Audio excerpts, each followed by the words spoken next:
Hello, in front of me I have VIVO X300, and in this video I'm going to show you how to restore WhatsApp backup on this device.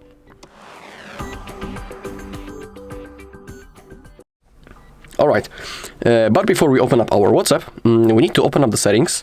Now scroll down until you find the Google, and in here make sure that you're logged into the same Google account that you have selected when you were creating a backup, because if you'll be logged into wrong account, you won't be able to restore your chats. So that is really important, so check it before you open up your WhatsApp. Okay, now we can open it up. As you can see, the app welcomes us. Select your language and click on Agree and Continue. We can click on Allow to send us the notifications. And now in here we need to type our phone number, and then we need to verify it. We have two methods. We can use the code from the SMS message or use the missed call function. I always use the second method because for me it works simply better and it's a little bit faster. If you don't remember your phone number, you can always click right in here, then click on Continue, click on Allow, and the number has been automatically copied. Then click on Next, then click on Yes to verify.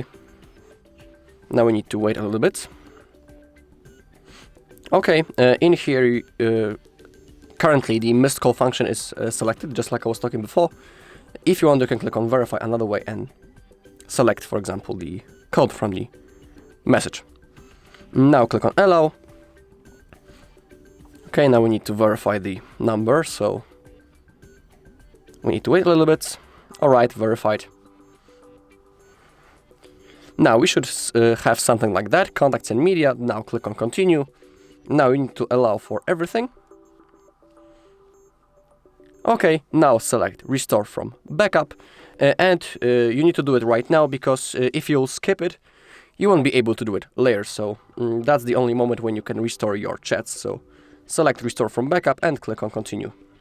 Now our chats are being restored, so we need to wait a little. In my case, it won't take long because I don't have many messages.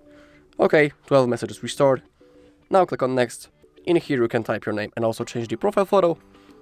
Then click on Next one last time, and now I'll show you that everything has been successfully restored, including videos, photos, and normal messages. Alright, and that's all in this video. Thank you all for watching. If you found this video helpful, please leave a like, comment, and subscribe.